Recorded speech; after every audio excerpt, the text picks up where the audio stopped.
ठगे जा रहे हैं। आपने एक सुई तक आज तक महिलाओं को नहीं दी।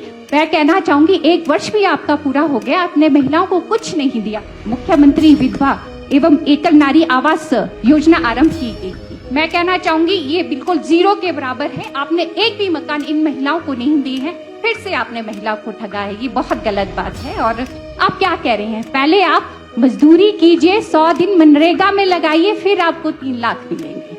ये बहुत गलत बात है।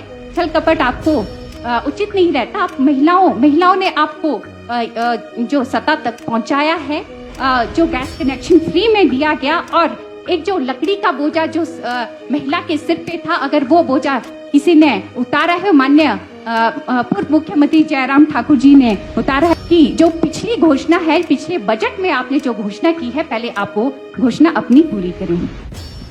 इसी प्रकार पिछले बजट सत्र में एक नई योजना जो कि मुख्यमंत्री विधवा एवं एकल नारी आवास योजना आरंभ की गई थी, और इन महिलाओं के लिए जो विधवा महिलाएं हैं, एकल महिलाएं हैं, 7,000 नए मकान बनाने थे। मगर इस बजट बुक में अभी इस तरह कोई भी आंकड़ा प्रस्तुत नहीं है, कोई भी इस तरह की स्पष्टीकरण नहीं है कि कितनी महिलाओं को आपने मकान दिए हैं। ये भी मैं कहना चाहूंगी ये बिल्कुल 0 के बराबर है। आपने एक भी मकान इन महिलाओं को नहीं दिए हैं, फिर से आपने महिलाओं को ठगा है। ये बहुत गलत बात है और इस पर सरकार को जरूर विचार करना पड़ेगा।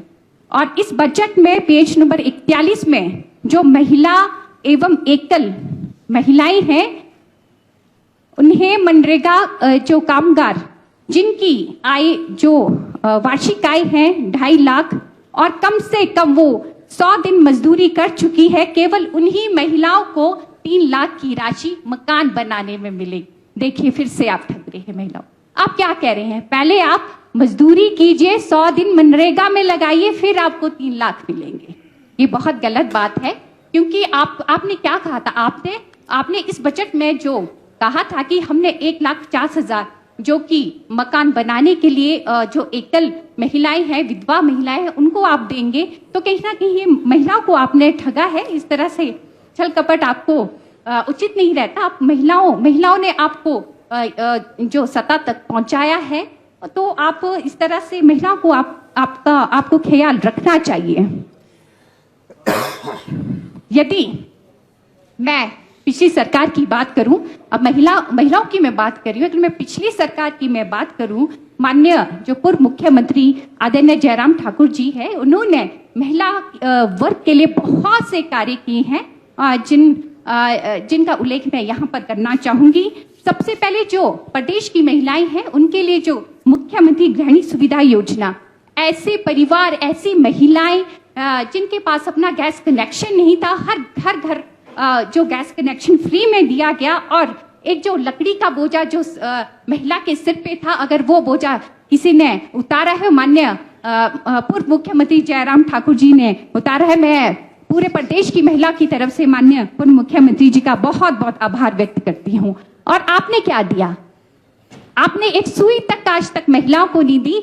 मैं कहना चाहूंगी 1 वर्ष भी आपका पूरा हो गया, आपने महिलाओं को कुछ नहीं दिया। और मैं बात करना चाहूंगी जो पिछली योजना का मदर टेरेसा योजना, इसमें जो विधवा महिलाएं हैं उनको उनके बच्चों के रख रखाव, उनके देखभाल के लिए 5 से 6 हजार जो राशि दी जाती थी, ये भी बहुत अच्छी योजना थी। उसी प्रकार मुख्यमंत्री कन्यादान योजना, जिसमें जो विधवा महिलाएं हैं उनकी बेटी की शादी के लिए 50,000 की राशि दी जाती थी, ये भी बहुत अच्छी योजना महिलाओं के लिए थी। वैसी बेटी अनमोल है। और साथ में एक जो महत्वपूर्ण जो योजना थी, शगुन योजना, जिसके अंतर्गत जो बीपीएल परिवार की जो बेटियां थी, उसकी शादी के लिए, बेटियों की शादी के लिए शगुन के तौर पे 31,000 दिए जाते। तो कितनी अच्छी योजना थी। तो मैं कहना चाहूंगी कि इस बजट में ऐसी योजना कहीं भी महिलाओं के लिए नहीं है, और इस बात के लिए बहुत ही ये चिंता का विषय है कि ये महिलाएं